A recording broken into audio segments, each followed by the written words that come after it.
और मैं आपको बता रहा हूं, कुछ नहीं बचेगा, ना रोजगार मिलेगा, ना आपके बच्चों के पास भविष्य होगा, क्योंकि 1% लोग पूरा का पूरा धन उठा के ले जाएंगे। ये देश सोने की चिड़िया कही जाती थी, ये आज भी सोने की चिड़िया है, मगर भाइयों और बहनों, सोने की चिड़िया आपके हाथ में नहीं है, अडानी जी के हाथ में है। पिछले 2-3 दिनों से लगातार पंजाब और हरियाणा के किसान दिल्ली पहुंचकर अपने प्रदर्शन को हवा देने की सोच रहे हैं और इस क्रम में वो आगे बढ़ते जा रहे हैं। लेकिन जब से किसानों के इस प्रदर्शन के बारे में सरकार को पता चली, वर्तमान सरकार को पता चला, तो उन्होंने अपने सारे तंत्र उन्हें रुकवाने के लिए लगा दिए, सड़कों पर कीलें गड़वा दी गई और उनके लिए बैरिकेडिंग कर दी गई। लेकिन किसान भी कहां मानने वाले। जब सरकार ने अपनी सारी तंत्र को लगा दी, सारी फौज, सारी पुलिस फोर्स को वहां पे तैनात कर दी गई, बैरिकेडिंग कर दी गई, कील ठुकवा दिए गए, उसके बावजूद भी किसानों ने नहीं माना और किसानों ने दूसरा रास्ता इख्तियार किया। किसी ने पानी के माध्यम से, पानी के बीच से अपने वाहनों को क्रॉस किया, उसके पानी के बीच से अपना रास्ता बना लिया, तो किसी ने ऊंचे पहाड़ की तरह दिखने वाले ऊबड़ खाबड़ भूमि को समतल करके दिल्ली पहुंचने का निर्णय लिया और मजबूती के साथ सरकार से लड़ने का वो हर एक प्रयास कर रहे हैं। लेकिन इस दौरान उनके साथ कई तरह की बर्बरताएं की जा रही है वर्तमान सरकार के द्वारा, उनके पुलिस प्रशासन के द्वारा। किसानों के ऊपर आंसू गैस के गोले छोड़े जा रहे हैं, उनके ऊपर गोलियां चलाई गई, यहां तक कि असली गोलियां जो होती है, ओरिजिनल गोलियां उनके ऊपर चलाई गई, उन्हें दागी गई।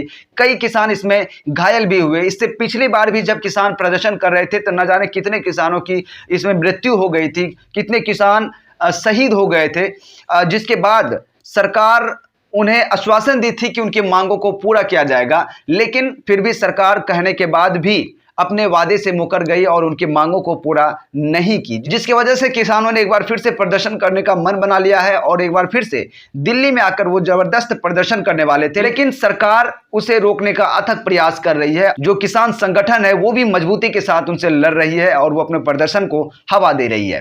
हालांकि वो अलग बात है कि इसमें क्या कुछ निष्कर्ष निकल कर आती है, क्या सत्ता जो सरकार है वो किसानों के सामने झुकेगी, उनकी बातों को उसे मानना पड़ेगा या फिर उनकी मांगों को इसी तरह से टाल दिया जाता है। लेकिन भाजपा जब सत्ता में नहीं थी तब किसानों को लेकर वो बातचीत करते थे, किसानों की लोन माफ करने की बात करते थे, उनकी आय के बारे में बात करते थे, उन्हें आर्थिक सहयोग पहुंचाने की बात करते थे। लेकिन जब वो सत्ता में आ गए, वर्तमान में जब वो सत्ता में काबिज हैं, बैठे हुए हैं, तब किसानों के साथ इस तरह की बर्बरता हो रही है और उनकी बातों को नहीं सुनी जा रही है, उनकी मांगों को पूरी नहीं की जा रही है।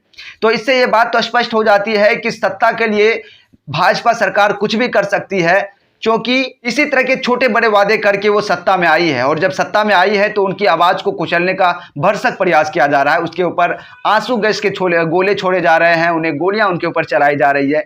ऐसा मानो कि वो देशद्रोही है या फिर कोई आतंकी है, जिस तरह से उसके ऊपर गोलियां बरसाई जा रही है।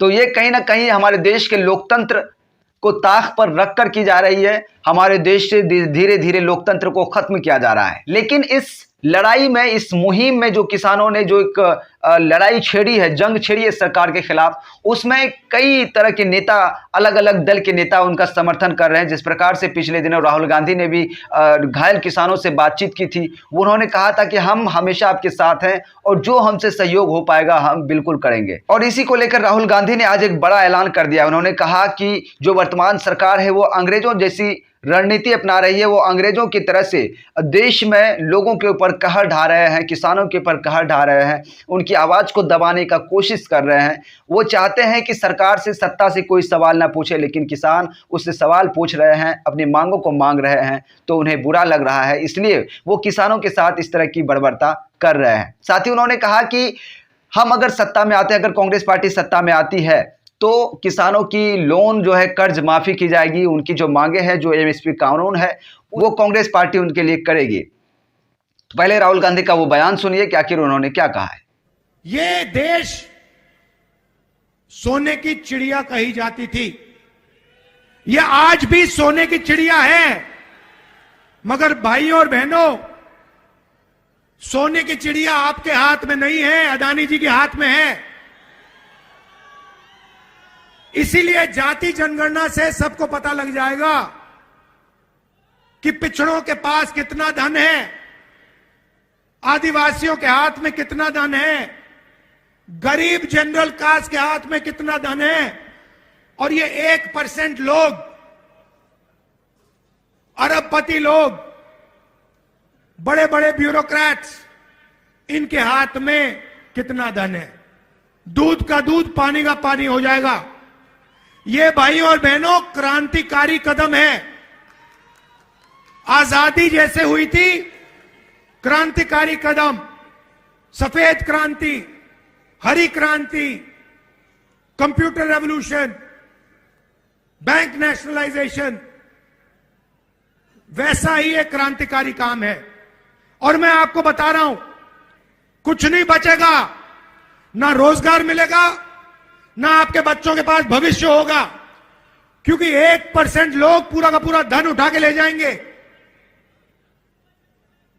इसीलिए मैं कह रहा हूं, सामाजिक न्याय का अगला कदम जाति जनगणना है और कांग्रेस पार्टी इस काम को करके दिखा देगी।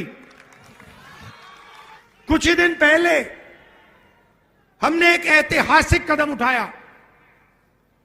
पहली बार हिंदुस्तान की हिस्ट्री में हमने कहा कि हिंदुस्तान के किसानों को हम लीगल गारंटी दे के एमएसपी देंगे।